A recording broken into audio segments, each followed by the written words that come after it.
Hello there, SpaceCon. How's everybody doing? Alright, let's get this show on the go. Day 3 of SpaceCon is in full swing. We are about to get our very first panel today with an amazing guest. So it is my privilege to be up here joining him for this. So, our first guest of the day is the man responsible for the amazing sounds of the saga since episode 1 came back. And he's done anything from the movies to video games to the TV shows. He's been involved in pretty much everything. But he's also made the transition to the other side of the window, where he gets to voice one of our favorite villains in the entire saga, good old General Grievous. And perhaps what I think is the most important contribution of this man, he has shown us that playing video games all day can actually lead to getting your dreams come true. So, help me welcome to the stage the amazing, the incredible Matthew Wood.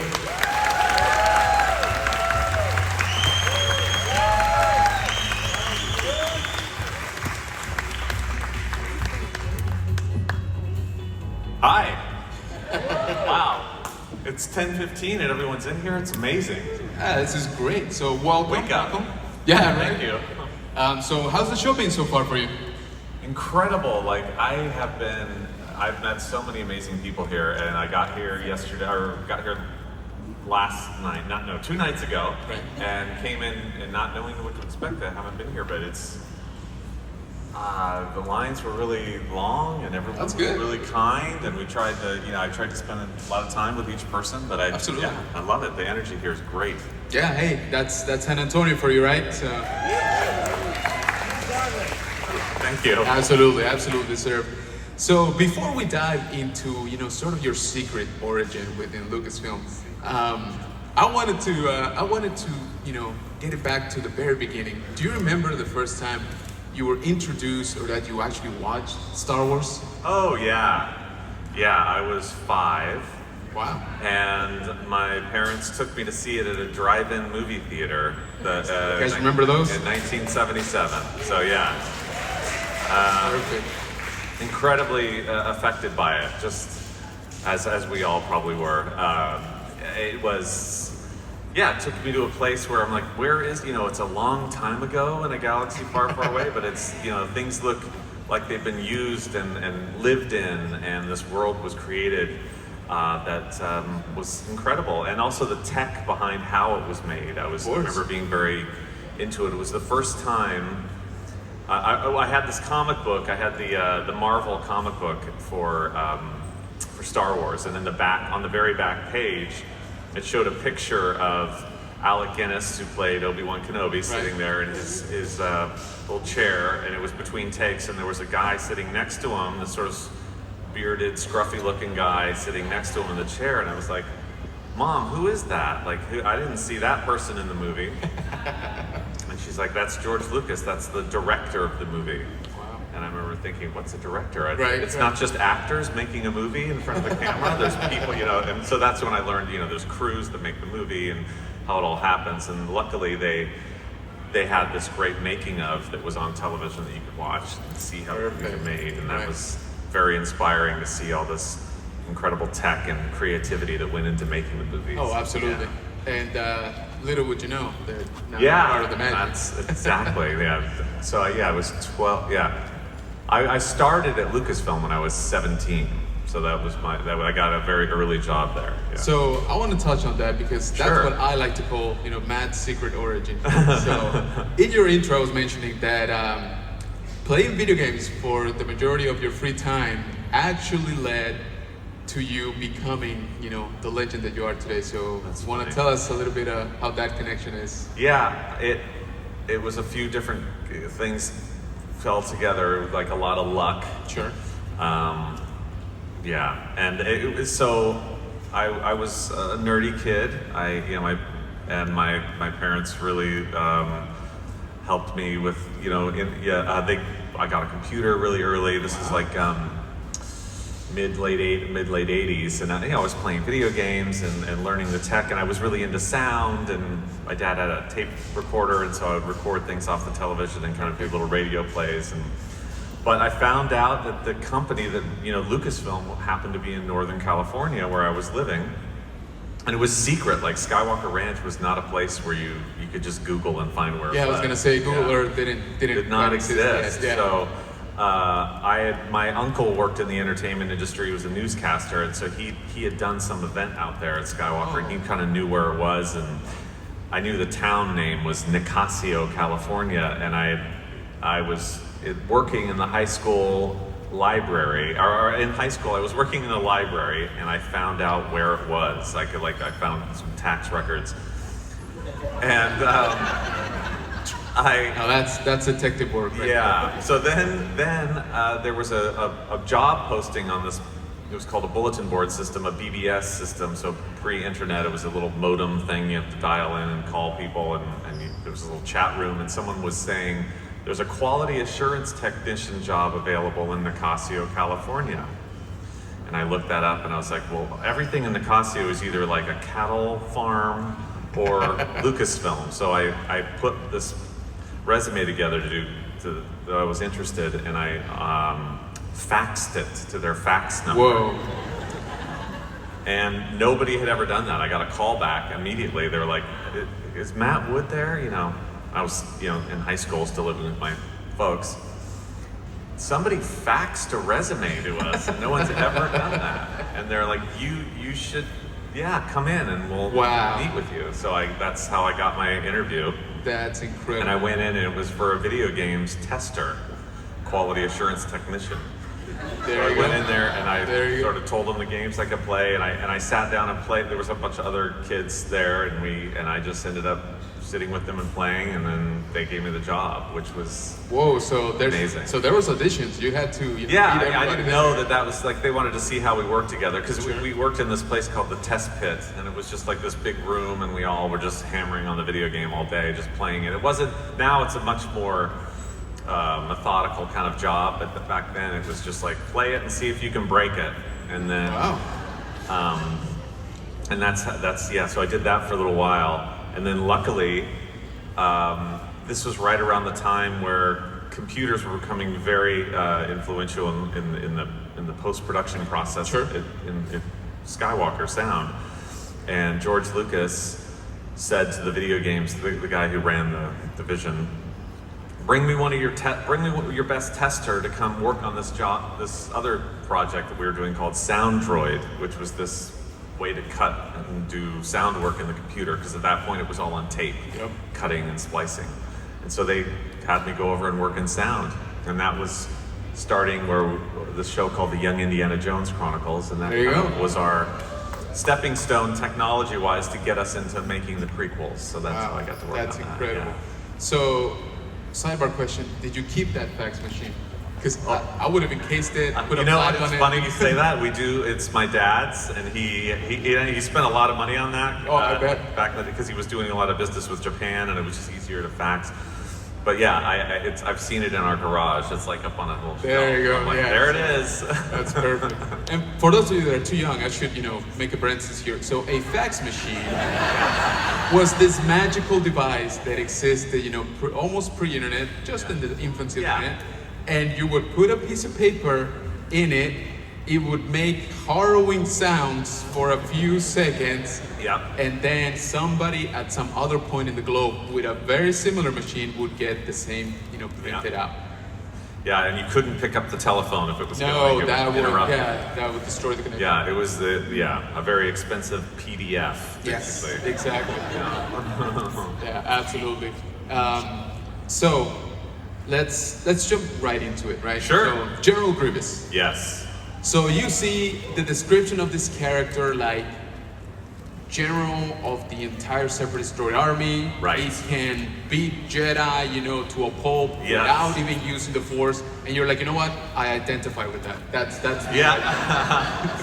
I mean, the funny thing is, so this is probably 2004, maybe, and I had, if we're jumping forward, I had worked my way into the company and George Lucas and I had he was an amazing mentor, and he gave me a lot of opportunity to try new things with sound and technology, and really backed financially a lot of the crazy ideas I had, and so that ended up working in our to make the prequel movies. And so I was given a field promotion to supervisor on the Phantom Menace, and then I worked on Attack of the Clones. And, Right.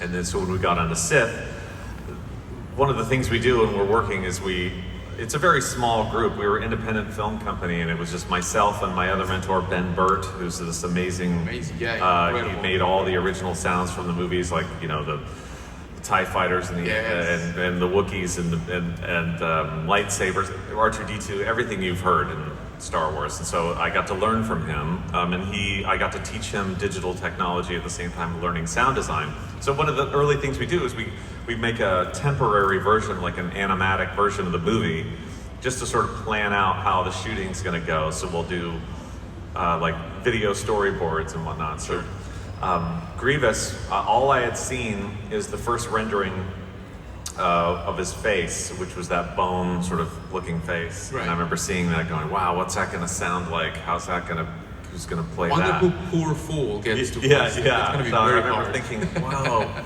So we did this whole process where we came up with the idea that he's a synthesized voice, that it's coming from a cybernetic kind of voice box.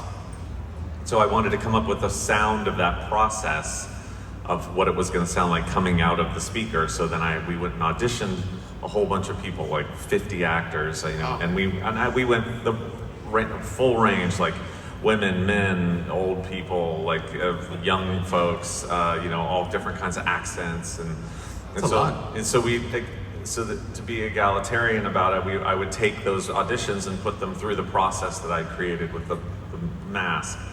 And you know, George would say, "Oh, I kind of like that. I don't. You know, this one's okay. Maybe this, you know." And he had like kind of little parts that he'd like from each one. Or I like the way this guy yelled, but I don't like the way he did this.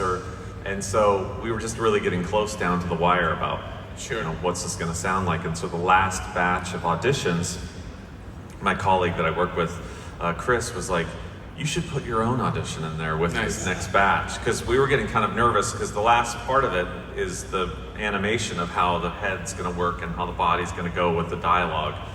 And Industrial Light and Magic and our producer Rick were like, we need to get on this, so we need to have the voice, you know. And so I did. I did this audition, and just kind of in my mind thinking of what, you know, he liked. And I put it in. I didn't put it in under my name, because I didn't, you know, I know George was going to see all the auditions, so I put the initials of each actor in the file names, and that went over to George to listen to. And a week or so went by, and I got this call from our producer saying, "Hey, George picked a voice. He loves this one voice." Right. And the initials are AS on the file name. And I looked at my little key with the 20 actors against AS for the name, and I was like, there's no actor in here called AS. What did I, you know? I didn't do my. I don't know which one it is, and then it dawned on me that I had put my name under Alan Smithy, which is sort of this like pseudonym that people use in the film industry, and I just picked that because I didn't want him to see MW. And then I remember just feeling really strange, like, oh, I just Jedi mind tricked George Lucas to put that in there. That's perfect. And I saw the producer at lunch, Rick. I said, you know, he's like, who's the guy? And I said, Rick, it's me, you know. And he's like, well, what do you want me to do? And I said, well, just tell George that it's me. We just should be honest. And then I got the call from George. He's like, hey, I hear you're Grievous, you know. You know, that's fantastic. I'll come by tomorrow and we'll record it.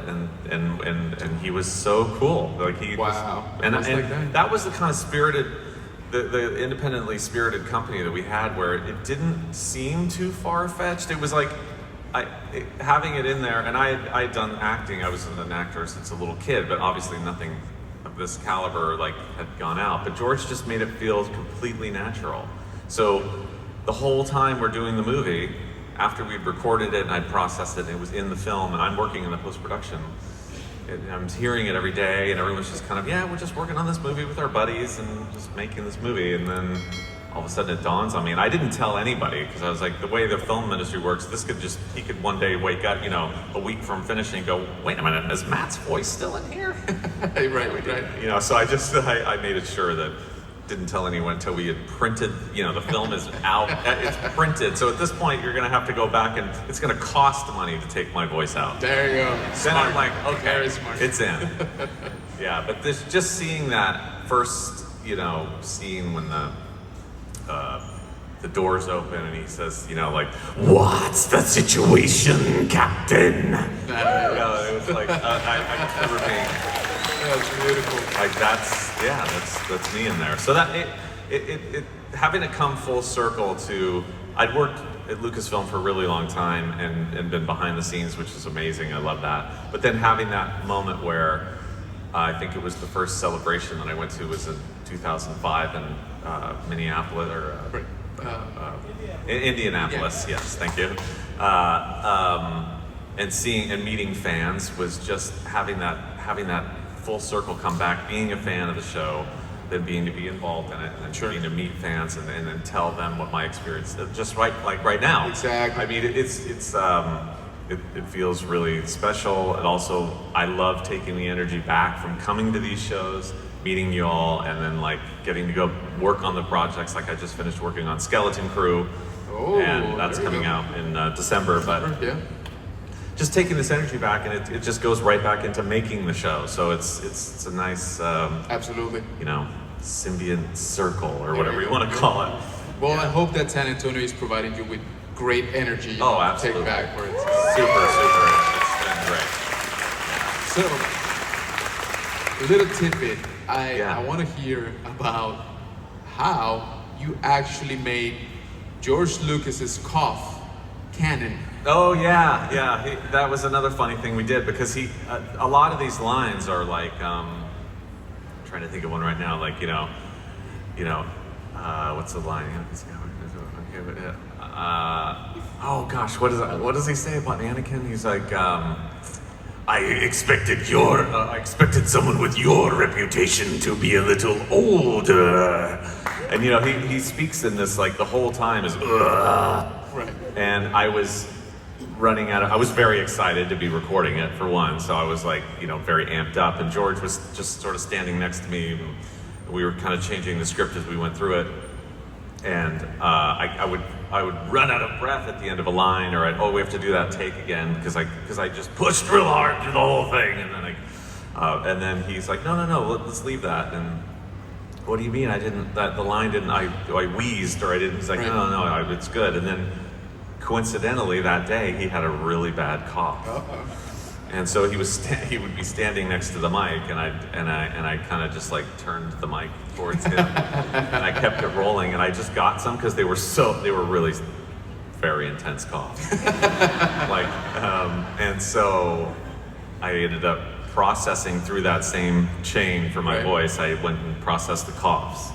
And so we snuck a few of those in there. And he wanted to show that the character had a biological weakness, that it wasn't just all droid. Right. And there was some form of the character that has to be, kept alive biologically. So that sort of illustrated that. And we did that in the Genndy Tartakovsky Clone Wars, absolutely. Where Mace Windu sort of crushes the thing, and then he starts wheezing. But yeah, so that some of those coughs are George, and I felt like that would be a good cameo for our maker. Oh yeah, absolutely. So that's one of my favorite little tidbits about sound. Yeah. When it comes to Revenge of the Sith, when it comes to the saga in general. Yeah. But speaking of the saga, could I ask you what's been your favorite character that you portrayed besides Grievous? I mean, they're very near and dear to my heart. Obviously, with the battle droids. Yes. Are I've loved those. They've been such a fun, the logic behind the battle droids are, that George told me about was when we did episode 1, they were very serious. There was only a couple little scenes that got a little silly, but pretty serious. And then after the droid control ship gets, turned off at the end of Phantom Menace, and the idea was that all the droids are autonomous now, so they they have to have individual processors in each one of them, and they can't afford very good processors, so they have to sort of, that we were illustrating that in their silliness a little bit. So, but the fun thing, I just love those droids because working in post-production, you know, normally what you do is you record, like for instance in the Clone Wars series, we would record as an ensemble together like a play, and we would do the whole episode at once, and then a year later you'd see the final animation, and then we'd finish it. But I got access to, I was working on the sound, so I would see all the final animation, and I could look at it and go, oh, I could add a little joke here, or I could make this little yell funnier, or I could, now that I see all the final stuff. So Dave Filoni, our director, would allow me to make these little jokes, and he would say, you know,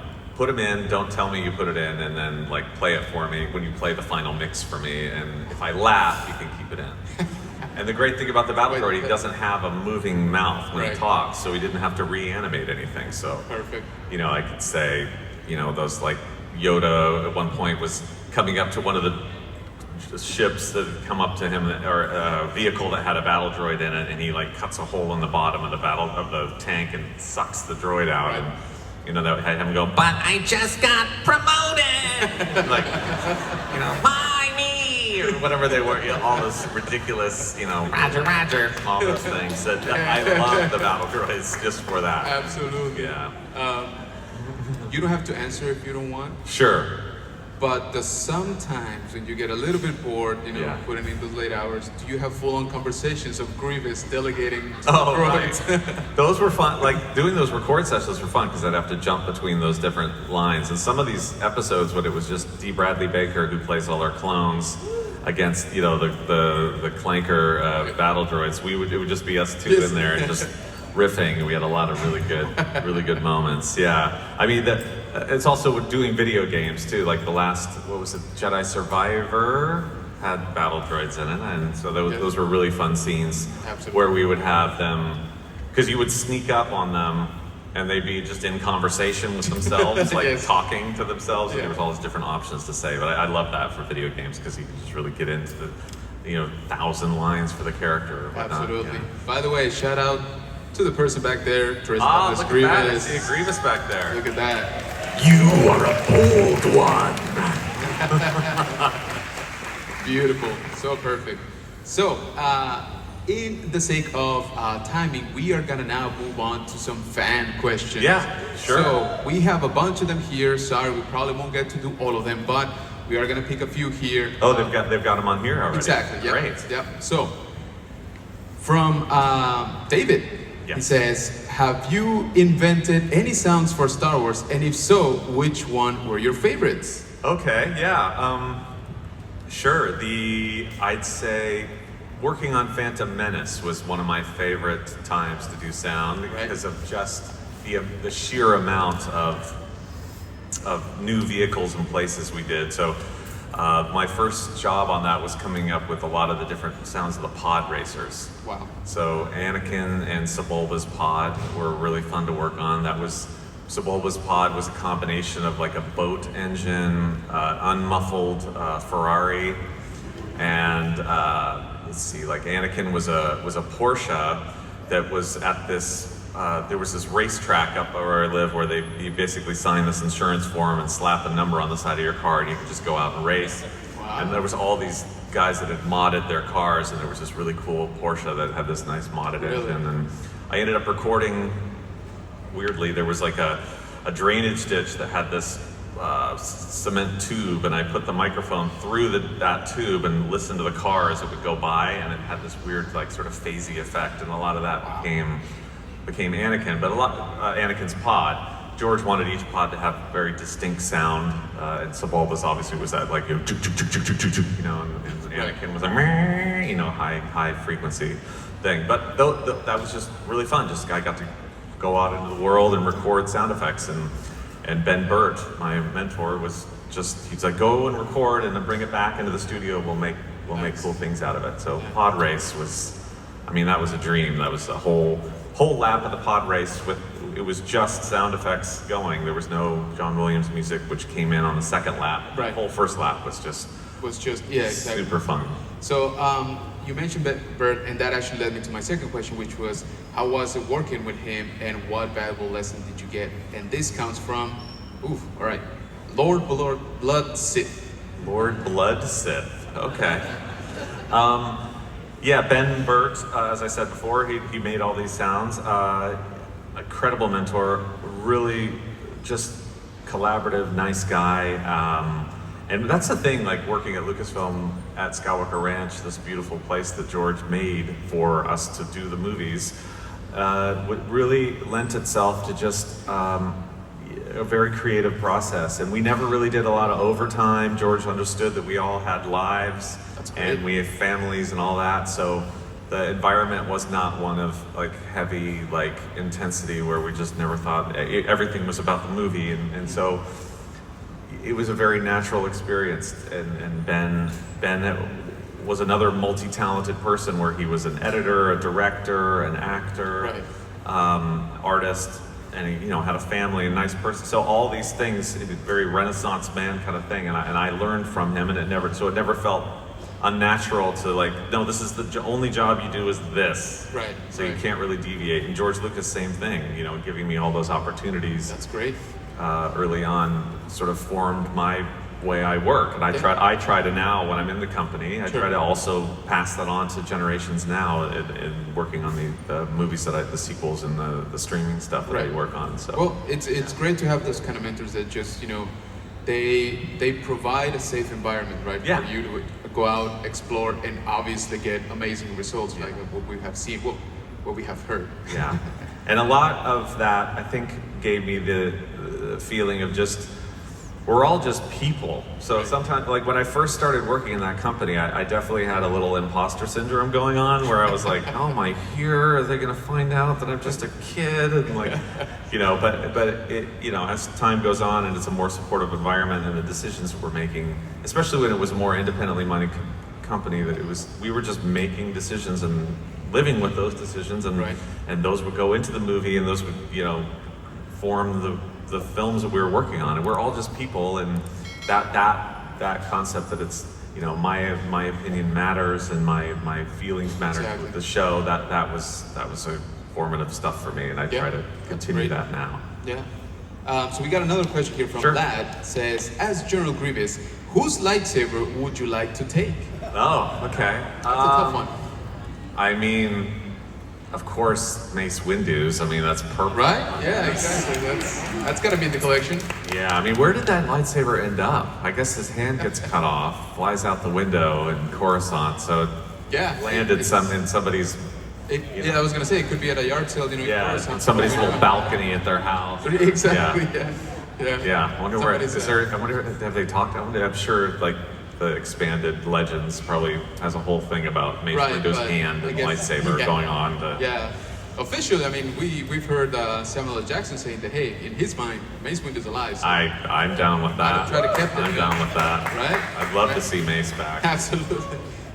So we got, this is a two-part question. I feel like we've answered the first one, which says, was there anything you had to do vocally to prepare for the voice of Grievous? You mentioned about, sort of like the rasping. Oh yeah, rasping. But this is from Audrey, by the way. It says, P.S. My aunt wants to know, how does it feel being everyone's favorite villain? Oh, that's very kind.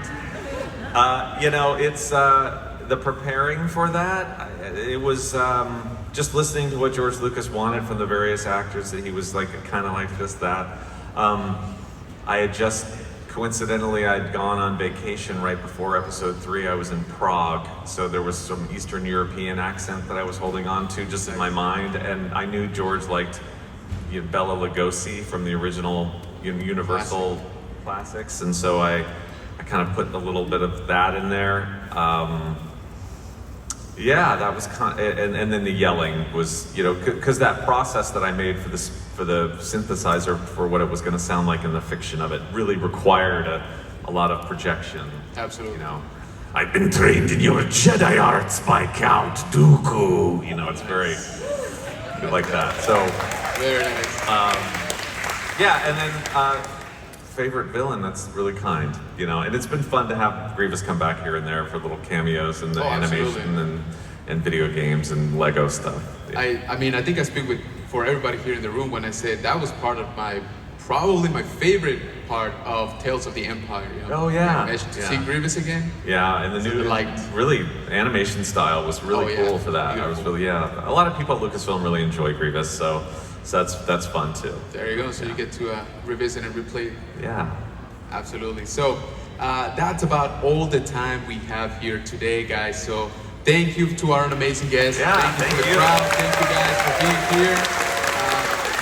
And before we leave, though, I want to thank you personally for my favorite sound, or lack thereof. Yeah. Which is that seismic charge. Oh sound. yes, in the asteroid chase. There, exactly. Yeah. That was one of that was a fun one. Is one of the few images I can actually hear in my brain. Exactly. Yeah. Beautiful. Yeah, so thanks for that. One. So you're welcome. SpaceCon, give it up for the great Matthew Wood. Take care.